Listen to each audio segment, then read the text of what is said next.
So go on and give me some backstory about it. Whose wedding was it?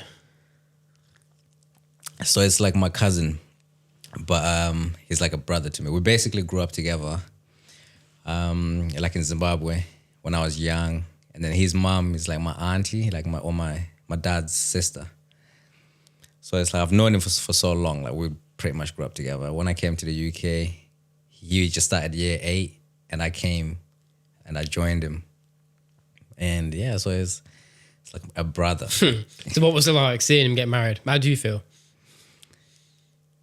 You know, I pride myself here with like never crying or anything like that. But I'm not gonna lie, at the reception, I actually teared up. You know, when they were saying the vows and stuff like that. This is like the legal part, which we did in Barnsley. And it was emotional.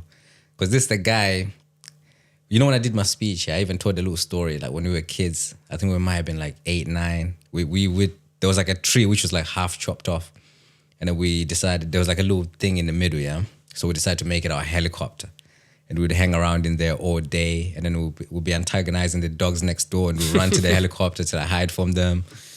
Yeah, so I was super proud. Like, I was happy for him, man. And how was he? How do you think he felt? Was he happy? That everything went well, I mean. Did he think it went well? Yeah, well, with the wedding itself, because the wedding that happened on a Friday, this past Friday, that was more of a celebration. But on Thursday, the guy was nervous because, do you know what lobola is? It's sort of like, I don't know what the English used to call it, but it's like a dowry. But I think that in the English tradition, the dad would pay. Oh, okay, yeah, I know what you mean. Yeah. But in the Zimbabwean tradition, basically, if you're going to ask for a girl's hand in marriage, you have to pay the parents. Oh, he paid them? Yeah, but it's not just like a transaction. So you can't just come like, they're like, we want 5,000. You just give them 5,000. Yeah. There's a lot more. Even I learned about all that stuff when I actually went on Thursday. So it's like the money, you have to use it to buy certain things. So, this money is for the mom. This is for the dad. And the dad will tell you what he wants. It's like, I want, 5 cows. And each cow will be valued at like, let's say £400.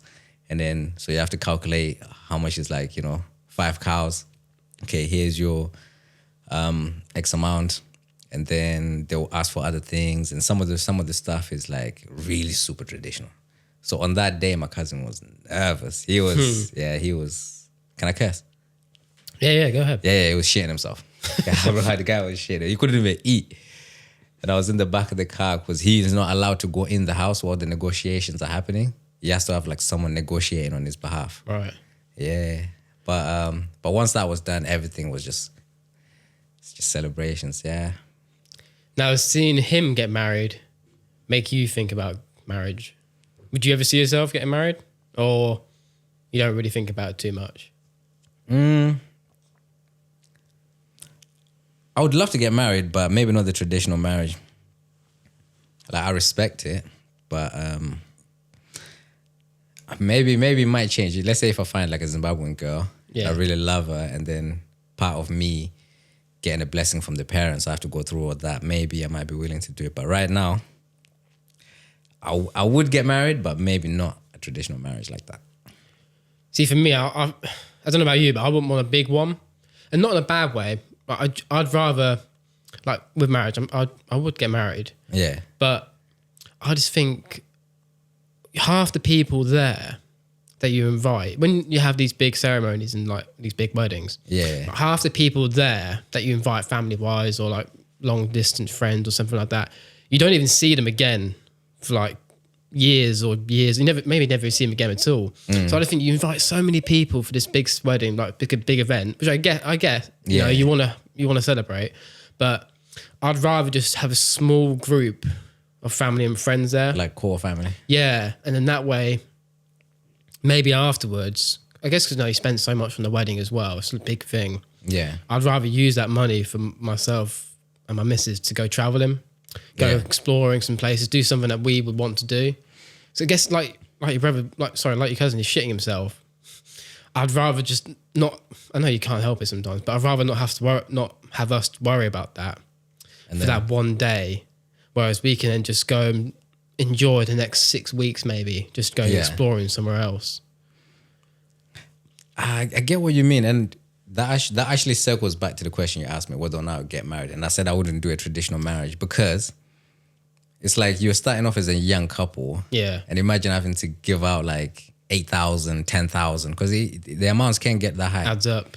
Yeah, no, I'm talking about just for the lobola. They can ask for like 10,000 and then you have to pay that. So imagine that's, as a young couple, you could use that to, you know, start setting up your life together. Yeah, get a house. Like a deposit on a house. Like, so I get it. But with the tradition, the marriage won't be acknowledged. Even if you do the legal part and you actually do the actual wedding ceremony. But if you don't do that lobola part, the family may never acknowledge marriage. I get it as well, because when you're going to get married, you're planning on just that one time. You're not planning on getting married again.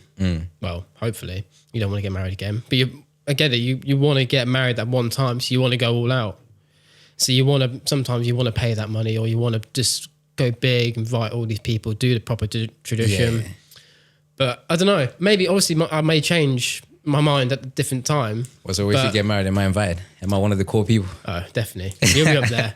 I expect to dance like you did with yours at your cousins. Yeah, honestly, I'm there. Like I've already done the dance, the speech. I'm an expert now. Like I might actually become like a professional wedding attender. Do you reckon your speech went well? Was everyone laughing? What speech? Yeah. No, everyone happy? I was nervous, and looking back on it, I could have done certain things better. For example, like I don't think I was looking at the crowd as I was speaking because I was so nervous. So at one point I was telling a story and I was kind of looking down, you know. So in hindsight, but those are some of the things I was just self-critique. Like I was like, in the future, you know, I'll look at the audience. But people were laughing and people came to me, not to big myself up too much, but they were saying that your speech was the best. I really loved your speech. It was so amazing. Yeah. Nah, it sounds like a really good time. Sounds like everyone enjoyed themselves from what you said, and from what you mentioned before. Like all the effort and everything we did paid off. But I do like your idea though, because I know a friend who's gonna get married next year, and then she was saying that like for their thing they're just going abroad, and it's just gonna be them two, because I think most of the core people are no longer like alive that they would want at their wedding. So they're just going to keep it to themselves. And then when they come back here, maybe they might do a little small thing. So I do like that. Because weddings are expensive. Like, imagine like 100 guests. It's just like half them you won't even see again. Yeah. It's like at least, well, maybe you might, but it's very unlikely that you're going to see all of them again. Yeah. They're not all like, with the close friends and close family. That's who I'd want there. People that are always in my life that I'm always going to see. And I guess it's like sometimes you want to do something big, but for me, I just want that closeness. That's what I want. Yeah. But you can't, I guess, sometimes you just can't have that. Sometimes people just want to go big. But it's up to them. I guess it's up to you how you want to do it. But for me, I just want, just like I say, just all that money. You could just do so much more with it. So much more that's going to help you now and in the future. Like I said before, getting a mortgage, or just going, I don't know, go traveling if you've always planned to do that, both of you. There's just other things I think you can use with that money that's more valuable. Even just to use as like a foundation for like a rainy day fund kind of thing, yeah.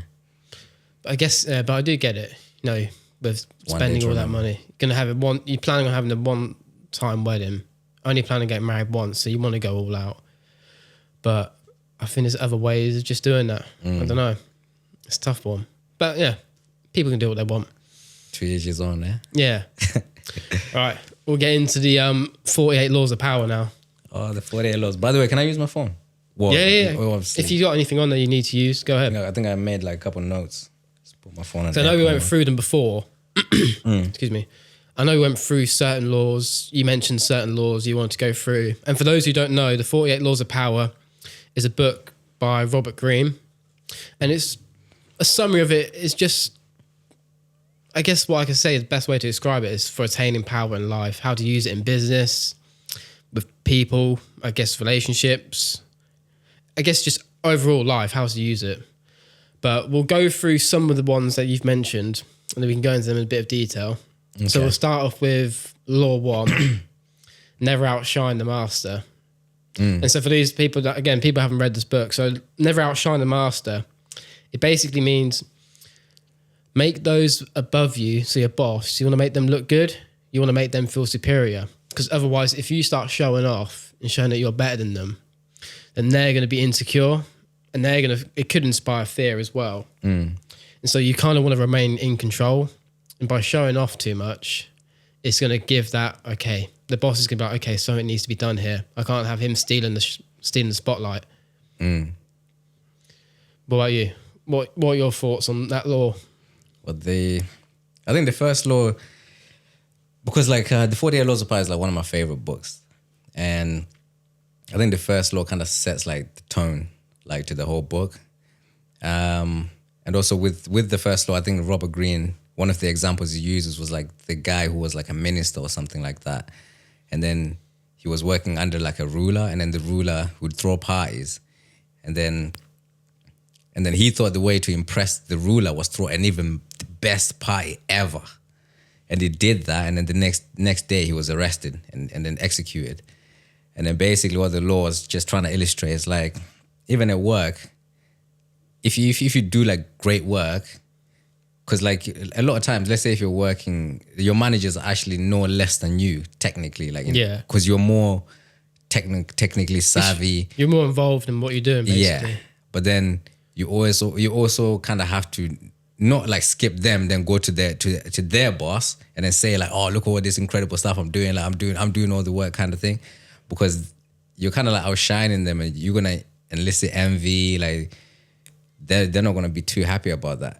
And I think that's why the law is good, because you can do things and make whoever is like, let's say your boss or someone like your leader, whatever, make them look good without kind of eliciting envy. Yeah.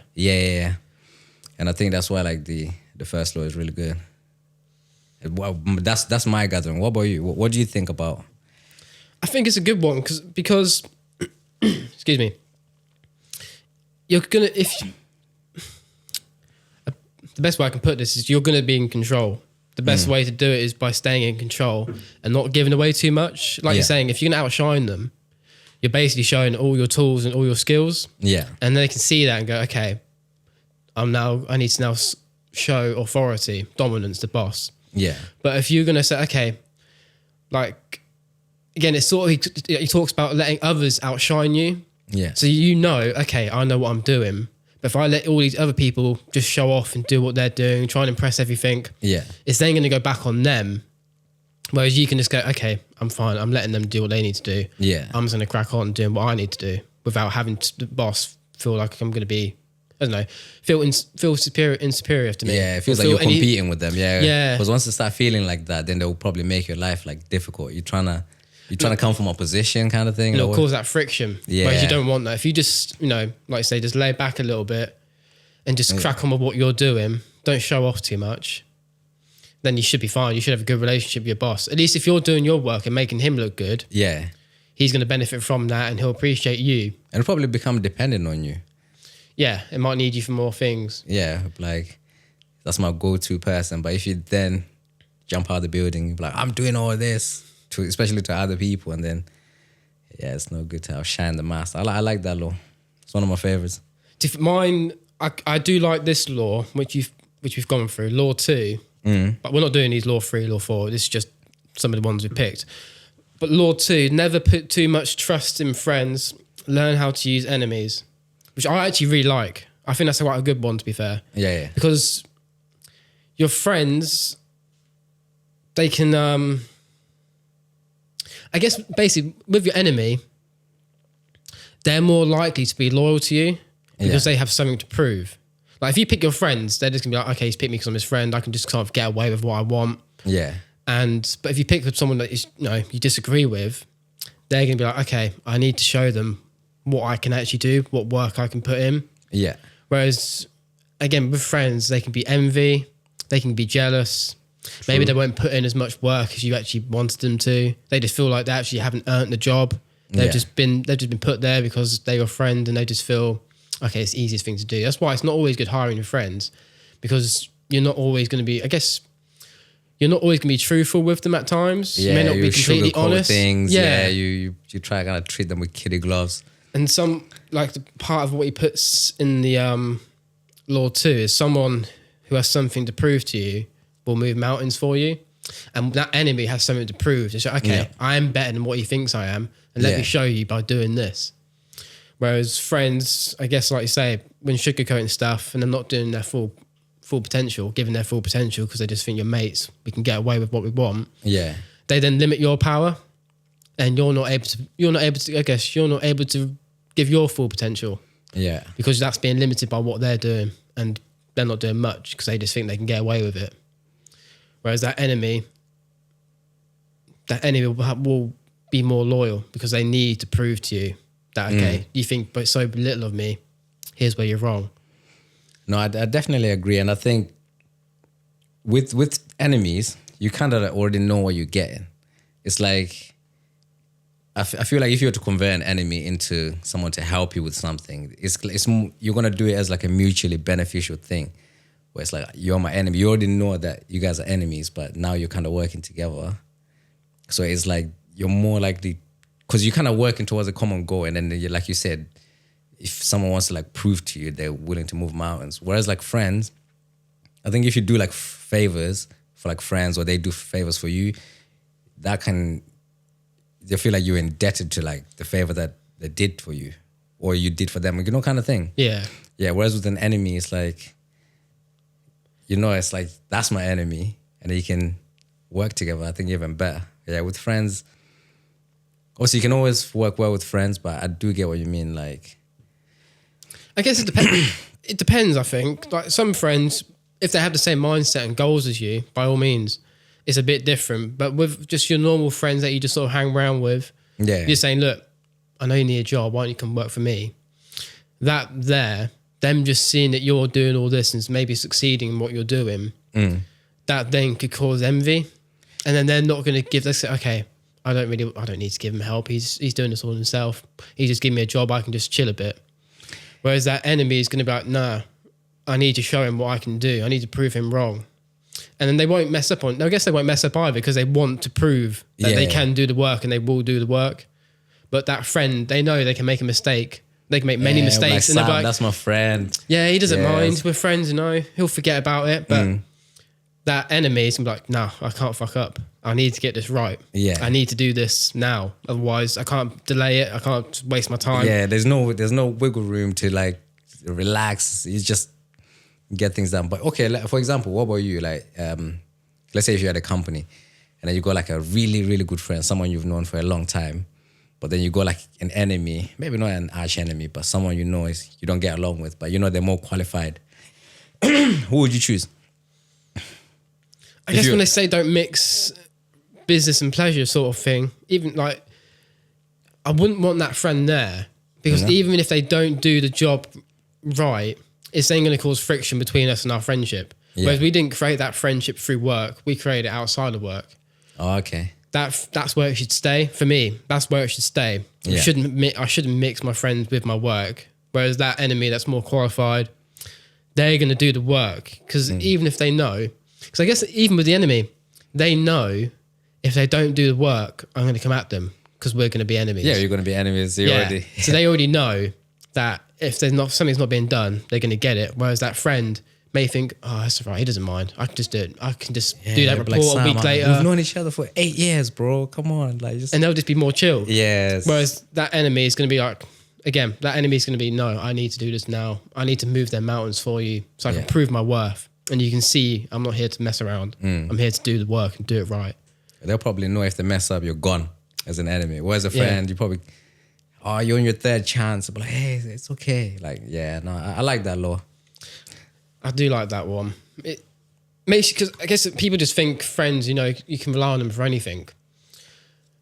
But when it comes to work and when it comes to using your friends, there are just certain aspects where you can't use them because they feel they can just get away with anything.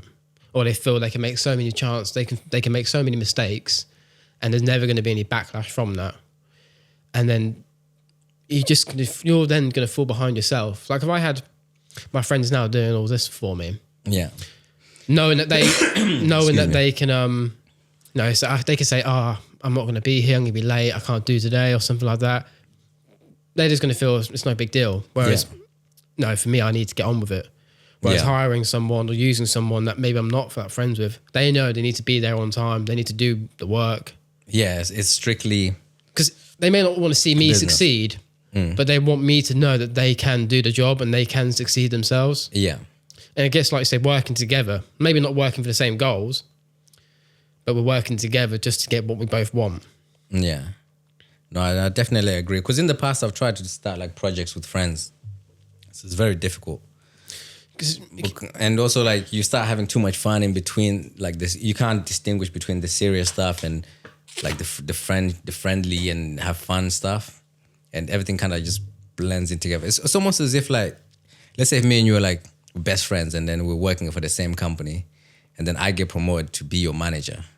It's like, you as a friend, you probably think like, yeah, you might be my manager, but he's still my friend. He's not going to tell me, oh, go do this, you know. But if you were someone who's like complete stranger, you wouldn't feel no qualms about telling them, oh, yo, you messed up here. Can you fix this? Yeah. You'd be firm with it, with a friend. Yeah, you can't put too much trust in friends. Learn to use enemies. That's the bit I think I would struggle with. Would you be able to use enemy? It would feel a bit weird at first using them, but I feel they wouldn't. I don't know. Maybe because you feel like maybe they turn like betray you or stab you in the back sort of thing. It feels like they would do that, but then at the same time, I guess because you're going out of your way to use them, they would then think, I need to. Okay, you pick me. Maybe he doesn't think I can do the job. Maybe he doesn't think I'm going to do it right, and then he can fire me. Yeah. So I now need to prove him wrong. I need to do the work. I need to show him that I can do it. And with the friend, it's just going to be like we said, they're just going to be like, oh, it doesn't matter how many mistakes I make. I'm always going to get another chance. It doesn't matter. Like, I can mess up 1,000 times. I know I'm going to get 1,001 chances. Yeah. But that enemy is not going to think like that. They know they need to do the work, or they'll just be sacked. I guess you're not going to be as lenient with them either. You know that, okay, my enemy, if he's not going to do the work, I can just get rid of him. Yeah, but, with no feelings attached. Yeah, so they want to prove they can do the work and they need to do the work. So I would use, it may feel weird and maybe a bit hesitant at first, but I would then see how I got on with them and see if there's anything. I'd see how it went. And if it goes well, I'd just continue using them. But yeah, it is a weird one. It does feel a bit hesitant to use them.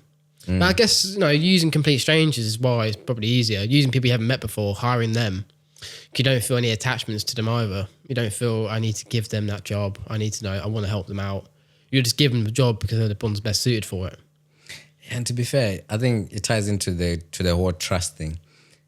Let's say if you're working with a friend, right, and then you get betrayed by a friend, that would hurt so much. Ooh. Whereas if you got an enemy that you've now decided to work with, deep down you already know it's an enemy. If you get betrayed, you kind of already seen it coming. Yeah, you wouldn't be. I think you'd get over that so much easier. You'd be like, hey, I tried it, but we were already enemies anyway. It didn't work. Now we're back to being full-time enemies again. Whereas with a friend, once that happens and you put trust and it doesn't work, I think that law is good. Is that one of your favorites? It's one of mine. It just makes you see things in a different way. Yeah. Especially with your friends and how to use them, when to use them, when not to use them. And more for your work life or business life. It doesn't seem like you should use them for that. I guess, if you want someone to talk to, you want someone, share your thoughts with, by all means go to a friend. But when it comes to work, there is that risk that they're just going to feel, they're just going to be relaxed with you. They're not going to do the job the best they can. Some might. You might get them friends that want to give their all. But eventually that might just be at the start though. Once they've spent more time with you, they can just feel a bit more lenient. They can get more relaxed, lay back. Yeah. And then the work starts to slowly slack. And that's when it becomes a problem. And when you try and talk to them, they know that you're a friend and say, oh, he's not going to do anything. It's fine. We're friends. Don't worry about it. It'll be all sorted. But I just had another thought. It's just going to get worse. What? I was thinking, and like when you're working with friends, yeah? And let's say you have to kind of like, let's say if the friend like is not delivering and then you become firm with them in your working little environment. Imagine then when the work stops and then you, let's say, meet up on the weekend, and then the friend is probably still going to be thinking about that, still stewing over everything you said, you know? If you, let's say if you had a go at them. Yeah, it's very hard to separate the two. At least with an enemy, once the job is done, you know, they do their thing. But yeah, I just thought that would be interesting. Like, you had to go as your friend on Friday, and then Saturday you're meeting up. And it's just that awkward tension as well. Yeah, awkward tension. I'm like, oh, I remember. Yeah. Nah, it's a good law. The 40-year laws. They are good laws. Some really useful, well, they're all useful in their own way, but some really, really do help. Like Law 43. We skipped on quite a bit here. But Law 43, work on the hearts and minds of others. So basically seducing others into wanting to move in your direction. Okay. Using them, working on their emotions and their intellectual weaknesses. Because if you just get someone to do something for you, it's not going to work. You've got to see what's in their interest and play on their emotions to then get them to work for you. Because if you just say to someone, can you do this for me? Most of the time they're going to say no. Yeah. So you got to see what appeals to them, what's their interest, and then say, okay, how am I going to work this in to get them to do what I want? How do I use their weaknesses as well? Playing on like love, hate, fears. How do I use them emotions to get them to do what I want them to do? How do I get them to pursue my interests, move them in my direction? And it's an interesting one because they, like most people, they won't help you unless it's in their interest. Like with your friends and working with your enemies, most of the friends, they're not going to have the same interest as you. They're just working for you because it's easier. But how, like with the enemies, it's like getting them to work with your interests, using them to work with you, not against you. So it's basically, this law is just basically finding what interests them and then using it for your control.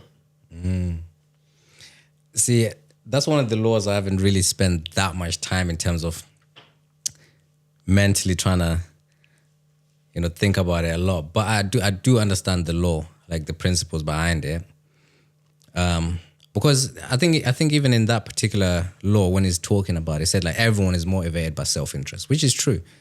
I think no matter what, anything you do, there's a bit of self-interest. It's very rare to do something completely selfless without benefiting something for yourself. I think it's just like human nature 101.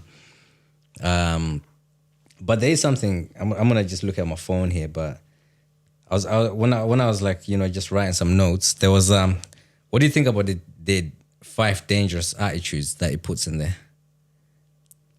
5 dangerous attitudes. Is this some of the ones I mentioned?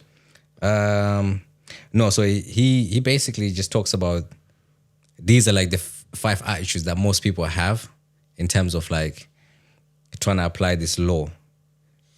And then go through them. I think one of them was a lot of people like you know, because this law kind of promotes that you have to kind of like seduce people and you have to kind of like, it almost sounds manipulative, right? Yeah, you got to manipulate them using their self-interest for your self-interest. It sounds rather dark, like yeah, because normally it feels it. You're using their emotions against them. It is a dark law, and just using their interest for your own gain and control. Yeah. I think it's like one of the lines is like coercion creates a reaction that will eventually work against us. And I was trying to understand what he's trying to say. It's like, obviously coercion is like proper like slimy and like snaky type of thing. But to a certain degree, that's what the law kind of teaches you have to do. You have to kind of coerce people into like doing what you want, by kind of appealing to what they want as a result of what you're asking them to do. It's funny, a slight off topic that I remembered. Apparently this book's banned in prisons. Did you know that? Seriously? Yeah, people watching have to double check this, but I'm fairly sure I remember seeing something about how this book's banned in certain prisons. Maybe just in the US or somewhere. But yeah, I guess because maybe you could use it, I don't know, maybe use it for your own gain in there. It makes sense. I think this book's banned in certain prisons, or not countries, but prisons. I'm fairly sure because of how manipulative it is. But that law itself, like you say, you're just working on people's emotions and their intellectual weaknesses for your own benefit. You're not really caring about them and their interests. You're just using them against them. to focus on what you want and getting them to do what, making them think that they're doing what they want for them, but really it's working in your own self-interest. They're happy to go along because they think it's benefiting them, but really they don't see it's actually benefiting you because you just manipulated them. That's that. I actually got a really good series. I don't know if you've ever watched House of Cards. Oh yes, with Kevin Spacey. Yeah, that series is 48 Laws of Power in a nutshell. Like because he uses it like in Congress, like in terms of how he comes even to him. Spoiler here, I probably shouldn't. But he came out a long time ago. Yeah, I'm pretty sure everyone's watched it by now. But eventually, for leading him to becoming president from being like just being in the Commons, like House of Commons, whatever. Did he get killed off? I don't remember watching. I've not watched all of it. I feel like his wife took over, didn't she? Yeah, but then that's when Kevin Spacey was being exposed in being a nonce, being a Jimmy Savile. Yeah, that's when he got exposed. So I think they had to kill him off. Cut him off. But yeah, no, just how he uses people in that series. Like even his wife, they will literally proposition people to be like, they want to get something done. Even at the end, it might not benefit the other person, but when the person kind of sees also what they want, they're more than happy to do it. And then obviously eventually they get screwed. But I think that's what this law pretty much like says, like work, like get into people's head, trying to figure out what they want, presenting that to them, but ultimately you kind of like leading them to so that you can achieve what you want, but you kind of just using them as a pawn kind of thing. Like, do you think that's evil? Yeah, yeah. It basically is. You're using them for your own gain. They're not real. It's like they've got a goal and like you say, they're going after a goal, not actually realizing that the goal they're going after is your goal. They're just helping you along your goal, and they don't realize it. Like with Kevin Spacey in House of Cards, using all them people for his own game, but them not realizing that they're actually doing it for him. They think they're just doing what's in their best interest and what's helping them in their status, but really he's just using them to get what he wants, getting them to manipulate people for him. You just like literally just using their self-interest for his own game. Okay, so if we're saying that everyone is motivated by self-interest, do you think you've subconsciously used the same tricks on people, but without realizing, or does it become bad when you're consciously thinking about it? When it's consciously and you know what you're doing. Yeah, realizing I'm doing this so that I can get this advantage in return, or I'm using this, but I'm getting into their head and twisting this, that, and the other to get them to do something. Because I feel like everyone does it subconsciously. You do things in order to gain something. But maybe not in the... I probably have. I'd be surprised if I hadn't in some way or another. But maybe not... Maybe for me, maybe my intentions weren't bad. Maybe they were good intentions. I was doing it... maybe trying to do it for the right thing, for the right reason. I don't think... Cause I've never... like my intentions have never been out to hurt anyone or bad. I've never sent out whenever I'm trying to use something with someone. They've never been bad. I've always tried to use my intentions as good. Okay. But then sometimes you may have to use... yeah, I guess sometimes you may have to. You may just use them. Like you say, may not be conscious of what you're doing. Yeah. But somewhere down the line you are doing it. But when you become conscious and you know you're doing it. Yeah, that's what. And you know you're using them and you don't care. Like it's when you don't care about them and the consequences of what happens to them. Yeah. That's when it becomes evil as well. You have no interest for them. But then it's like what's it? What's the law? Law 20? Do not commit to anyone. So it's basically like that. Them two linking to each other. Work on the hearts and minds of others and do not commit to anyone. Just being independent of yourself. Don't have to worry about anyone. Being the middleman, being neutral, showing like you care and being understanding, but actually having a neutral standpoint and just not giving a fuck about what's actually going on with them and just focusing on you. Well, the law 20, is that the next law you're going to talk about, or? That's on. I've got it on here. I wasn't going to talk about it. I've just got a little note on it because it links to that one. Oh, okay, fair. But I was going to go into the last law in the book, which is assume formlessness, which is I actually really like. Yeah, that's one of my favorites.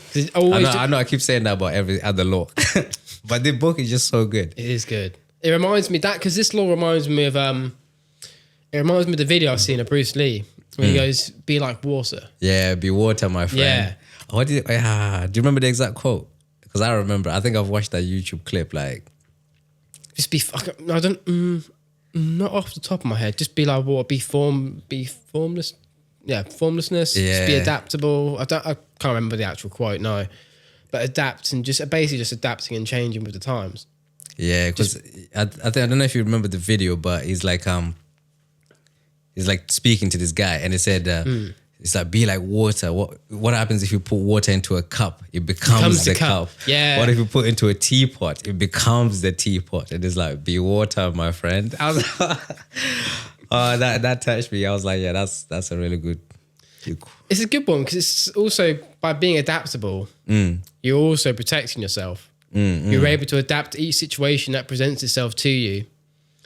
And because the one thing that is permanent in life is change. And so if you can adapt to that, you're more suited to it and you're more willing to, I guess, learn from it as well. By learning from the past times you've had to change, you're more prepared for the next time. You're more adaptable for when change does happen. I guess you're training yourself to be more flexible, to be able to take on whatever comes at you.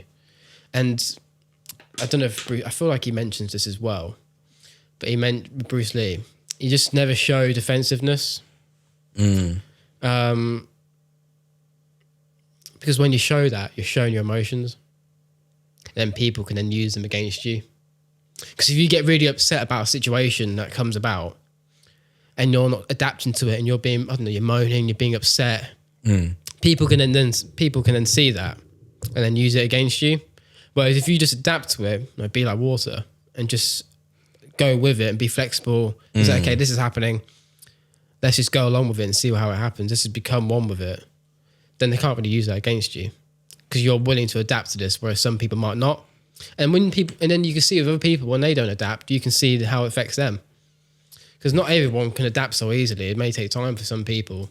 Yeah, and I think that, sorry to cut you off, but I was gonna say, I think that one thing I really like about that law is I like the idea of by being formless, you can kind of like become whatever you want to be, and you can sort of like change. Like you're never like pigeonholed to one idea, because there's nothing worse than speaking to people that are just inflexible in their way of thinking. They just believe whatever they think this is the right way. And I think the formlessness even applies to that. Like just even your way of thinking, you're not just willing to just accept one idea and to be like, this is law, and you just never hear anything, because there's just so many different ideas and things you can learn from. And if you're flexible, you'll find that you actually benefit a lot from that in terms of meeting people, introducing to different groups that you never, but if you're just like, this is our way. Because it also mentions in there with the law, it mentions, Robert mentions to never take anything personally. Because change, it's not set out on you. It's not going out, change isn't going out its way just to target you. Change just happens. And for everyone. And so you shouldn't take it personally, because everyone else is going to have to go through change at some point in their life. It's just then what you do with that change. But then it kind of links on this. I'm kind of glad we ended with this law, because it kind of goes on to what we're going to talk about next, like Stoicism. And with Stoicism, it's sort of one of the big points in Stoicism is focusing on control, focusing on what you can control and what we can't control. Like so many, and no, I've talked about this before with certain people, but so many people focus on things outside their control. Like the only thing we do have control over is our mindset, our goals, our actions, everything internally, like how we handle challenges, how we handle situations, just our overall mindset and what we put out into the world, like the effort we put in. But so many people get focused on the external factors, the things that are outside of our control, like the opinion of others, how others respond. The weather. The weather. Like people get upset about the weather, like, like you got any control over that. Yeah. You just got to just deal with it. Like the economic climate. People get so fixated on them sort of things, just focusing so much on these external factors like the weather.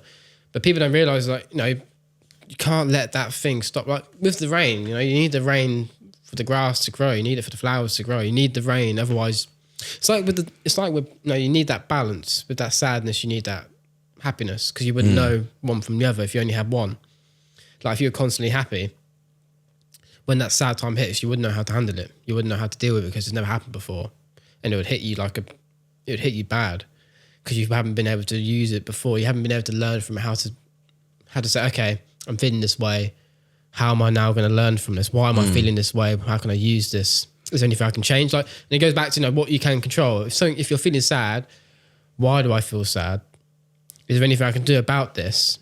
And if you go, yeah, I can do something about this, then you take action. If there's nothing you can do about this, then just let it go, because there's nothing you can do.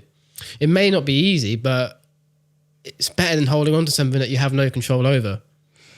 I like that. And that's why I really like Stoicism, because I think it also preaches not to get attached to a feeling. So when you're happy, don't get too attached to that feeling of being happy. And if you're sad or things are not going well, don't get too attached. It's like it's almost as if it ties into that being formless, but to the environment, to the world, like fortune, like how your life, things happen, fate. I think fate is talked a lot up in Stoicism.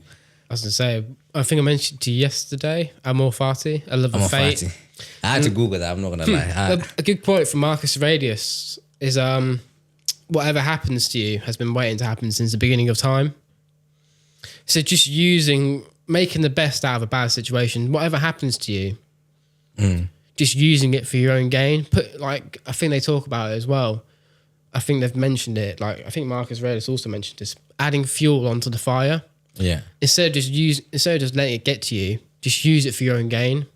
I think it was either Benjamin Franklin or Thomas Edison, one of the two. I can't remember which one, but basically they had a building and it burnt down. And instead of him getting upset about it, anything like that, he goes, but this is a chance for me to now build a second building. This is a chance for me to build a better building. Just using it for his own gain. Yeah. So, okay, what can I improve on this building? And just using it for him. But it's basically embracing everything that happens to you and not avoiding it. Yeah, I like that, because even with any circumstances in life, you can give two people that went through the exact same situation, but they could have two completely different perspectives. One could be like, oh, it's the end of the world. It's over. The other person would be like, oh, I remember when that happened. I used that opportunity to then, I'm glad it happened because it then led me to this. Otherwise, if that never happened, I wouldn't have ended up here. It's same situation. Yeah. But just completely two different reactions and two different interpretation of. But I think Stoicism is very difficult, man. Especially in this day and age. I struggle with it. Because I become attached to things. But what, material things, or what things you become attached to? Material things, trying to control outcomes, especially now, it's almost as if when you're thinking about career, what do I want to do in life? What's my purpose in life? You become so, especially if you start looking at other people, see what they're doing in life. Obviously, comparison is the thief of joy. That's one of my favorite quotes. But it's very difficult to not become attached to trying to constantly, I need to be doing something. I need to be doing something. And I think that's where I struggle to apply Stoicism, where you just sort of have this resignation to be. Imagine if you're like Marcus Aurelius, you think everything that's going to happen to you is what was the quote you said?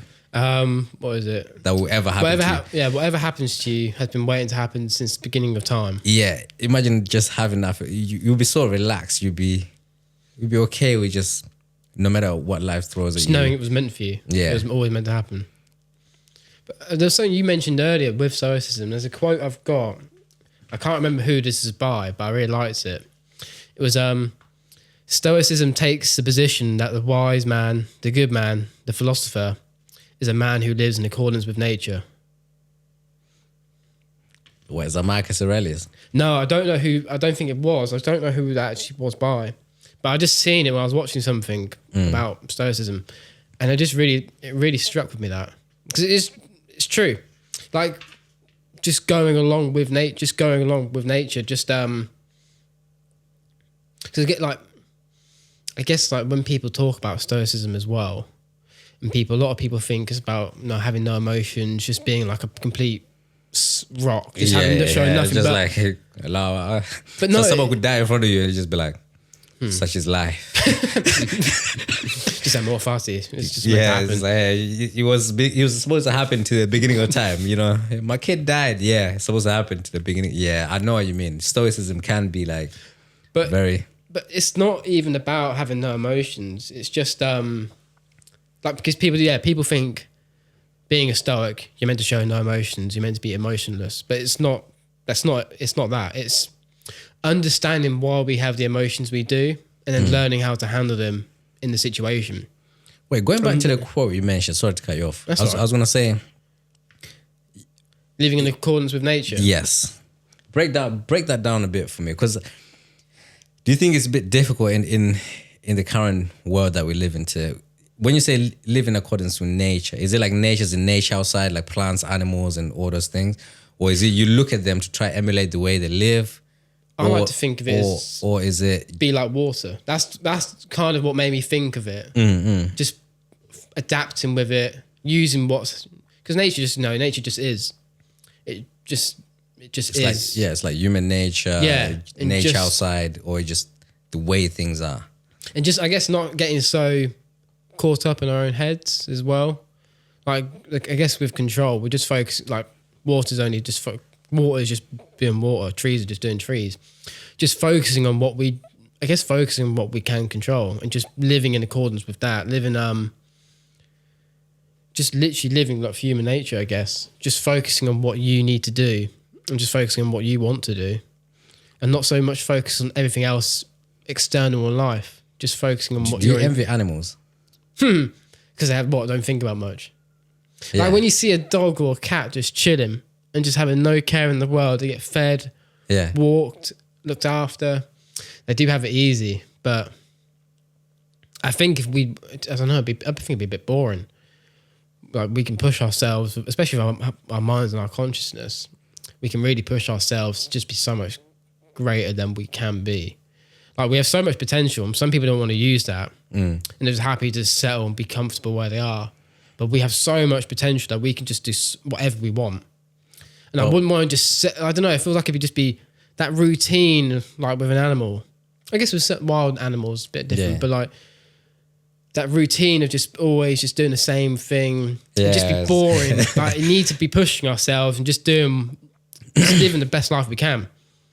And I guess with being an animal, especially like a house, like a pet, you're not in control of your own life. They decide when you go to the toilet. They decide when you eat. Go for a walk. Yeah, they decide when you go for a walk. They decide how long the walk is, what you can sniff, what you can't sniff if you go play with other dogs. I guess you're not really in control of your life when you're an animal. I think you're less control. I think the reason why I asked that question, because I think, like you said, if you live in accordance with nature, I think what you can learn from the animals is that serenity that they have, like the being at peace, where like they don't try to control too much, like because they're not. I guess because they don't know either. They don't know. But then I think what also gives us an advantage, which also then becomes a detriment if it's done too much, is our ability to like introspective thinking, to think like and just come up with ideas and even thinking about thinking. Imagine, I don't think animals can think about thinking. You know how you can just you can just be thinking in your head and you're thinking about the things you're thinking. Like they have it just so much easier. That's such a superpower. I think that's what makes it so special. But I think that also makes us neurotic, especially in this world that we live in, bro. Because just too much things are coming at you. Like you want a better car, you want a better job, you want a better this. Everything is just you want better because you're surrounded by things. How do you apply Stoicism in such a fast-moving world, though? Because if you were to like live like some of the pure Stoics, you just be like, I don't know, I'm just gonna go into the woods, like live kind of like the monks. Like they are like the epitome of like being like Stoic, being at peace. You just do nothing.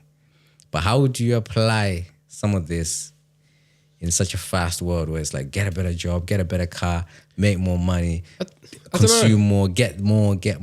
Well, when you look at Marcus Aurelius, so he was just a random kid. Then all of a sudden, the emperor at the time was picking his next in line. And he decides just to pick this random kid, Marcus Aurelius, and say, "I want you to be the next ruler." Yeah, he raised him, didn't he? Yeah. Like, he had no, like, he was just a kid. He probably had no intentions or plans on being the emperor of Rome, but then he just got put into that position, and he was still every day able to write in his journal, his diary, which we all know today is meditations. No, I think the meditation, didn't they write that when he was on the battlefield? I think that's just a lot of it, just his whole life, wasn't it? Nah. Or was it just his battlefield? The meditations, they wrote them when they were fighting was it the barbarians that kept on invading their thing? In, I think, Rome. And then I think you would write them at night before you went to sleep. But even Stoics was disciplined. Like, they would just... they know that discipline was good for the mind. You know, it was good for them. Like, what was it? I can't remember I think it was Seneca. He says, what's it? Hard labor. Something about hard labor for the body strengthens the mind, and how you need to work on the body to work on the mind. But even they knew, I guess, like, when you say living in today's society, though, going back to what you said about today's society, it's just using what's in your own control for you, for your own benefit. Like, I think for me, the core of Stoicism comes down to control. For me. That's like the fundamental. Yeah, focusing on what you can control and just letting go of what you can't. So using what you can control in today's society, I guess using your own mindset and your own output and how you respond, your actions. So just trying. So if you want a new job, you want a better job, you just going, okay, how can I do this? What can I do? I can get my CV. I can apply for these jobs. What's in my control I can do. But if you don't get the job, you don't get the job. You just got to say, okay, this wasn't meant for me. This is just going to encourage me more to go and find a new job, to go and apply for another job. Just using what you can, just using what's in your own, I guess, just using your own mind. Just focusing on what you can control. And not become too attached to outcomes. Yeah, because you never know what's going to happen. And things, yeah. And then, they're not, I guess they're not all the way out, the outcomes aren't always set out against you. They just are. Yeah. Sometimes it just is what it is. Like when I mentioned before, like when I hit that badger in my car, like it wasn't set out, the badger wasn't set out to hit my car intentionally. It just happened. It's just one of them things that happened against me. Yeah. If you would have left 5 minutes earlier, probably wouldn't have hit the badger. Everything lined perfectly for you to hit that badger at that particular time. It's crazy when you think about it. And maybe that's why that quote that you said about everything that's supposed to happen has been written since the beginning of time, because changing even the smallest decision completely changes. Yeah. But then I don't think you're in control, because once you've made that other decision, then that then shapes, but then that must have been predetermined too for you to change. So where you get into free will, bro, my brain. But I do love Stoicism. Who's your favorite Stoic philosopher? I think Marcus Aurelius, because he's the one who got me into it. Like, I love Seneca, Epictetus. Even to be fair, they're not really classed as Stoics, but even people like Socrates and Plato's or Aristotle, just philosophers that just questioned, just thought deeper about life. Just like you say, thinking about thinking. Yeah.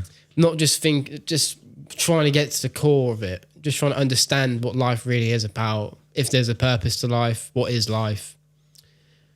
How do we live our lives? Is there certain ways to do it? Like, I don't think, like with Stoicism, it's not like religion or something like that where you have to follow.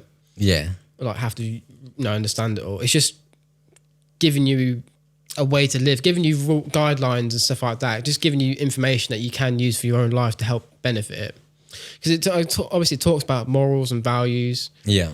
Like learning about, like a lot of it's, I think like the 4 pillars of Stoicism, like justice, wisdom, temperaments, and there's another one I can't remember off the top of my head. But just ways of how to live life and live the best life you can in the best way. But again, for me, it always just comes back to control. And again, they also talk about discipline, how to discipline the mind. Otherwise, you discipline the body. Because I think like a quote I like by Mike Tyson as well, even though he's not really a Stoic, but with discipline, he talks about doing something that you hate, like you love it. Like you love it, yeah. I've seen that, yeah. And just knowing that difficult things are good for the mind. Like if you get it gives you back control of your mind. Like a cold shower. You don't want to get, most of the time you don't want to get in that cold shower. Yeah. But taking that, because your mind's thinking, no, it's too cold, I'm going to suffer. But just taking back control of that mind is just so good for you. It gives you that mental strength. Mental strength, yeah. To know that you are in charge of yourself, your mind and your body. If you want to get in there, you can do it. That's so interesting you say that, because I've had those feelings when, let's say I wanted to go to gym. I've kind of lost my ways with gym. I'm going to get back into it fully. But, you know, you have those days where you're just feeling so bad. You don't want to go to gym. And if you persevere and you actually end up going, those are some of the best sessions. You come out feeling like on top of the world. Because it's like, not only, like you said, it's almost as if you conquered your mind. Because everything was telling you like, I don't want to go. Don't do it. But you persevered and you did it. And when you come out at the end of that, it's almost as if like the brain muscle kind of becomes a bit stronger. Yeah.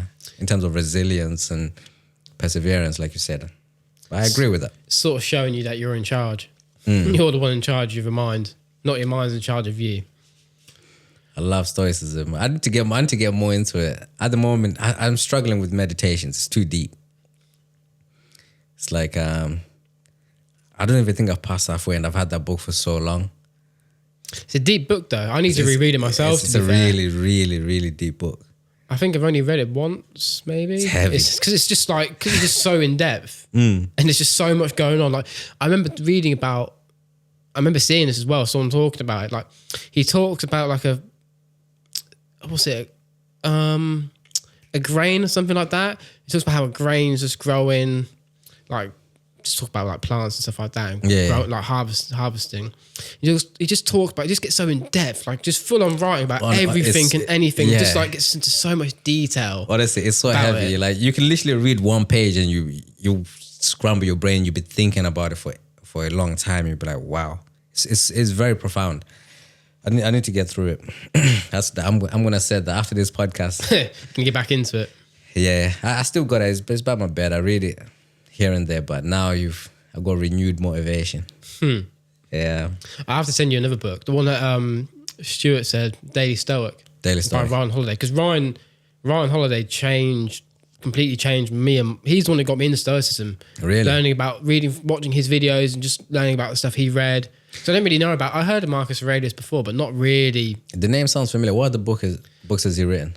He's written Discipline is Destiny, I think it was. Okay. The Daily Stoic, like 365. It's literally just 365 quotes about Stoicism, like from Marcus Aurelius to Epictetus, Cato, Seneca. Just so many different philosophers and Stoics in there. But it's just he'll give you a quote and then break it down for you as well, and just give you like an understanding of what that quote means and how to use it in your own life. Okay, so Stoicism is the school that you've chosen, yeah, for your philosophy. Would you ever go into Epicureanism? Oh, I'd look at it. Yeah, I'd give it I'd read it and try and understand it, but I'm not sure into how much depth. But I guess it's something. Yeah, it's something I've not really thought about, to be fair. But it's something I wouldn't mind at some point. 'Cause I've seen it. I think it was in probably one of the books I've read. Like it gives it like a brief understanding. I think it was. I think the book I've seen it in was 35 Ways to Outwit Aristotle by Peter Cave. I think it is. Yeah. Peter Cove. I'll have to double check. But his book mentions about it, and I've only got a little bit of an understanding of it. But it's something I wouldn't mind diving deeper into. But on that note, we'll have to end it here. Wait, Sam, we're not finished, bro. I'm sorry, but time's up. Wait, what happened to the other topics? We still need to talk about relationships. I got so much to speak on that. What other topics? We've got time's up. We've got to do that next time. Oh man, this was fun. I was starting to get into the groove, into my bag. It goes quick. The time goes quick. Wow, but that's incredible. Thanks for having me on your podcast, bro. It's a pleasure. Thank you for being on. Keep pushing, and next time I come back, we're gonna expand further on Stoicism.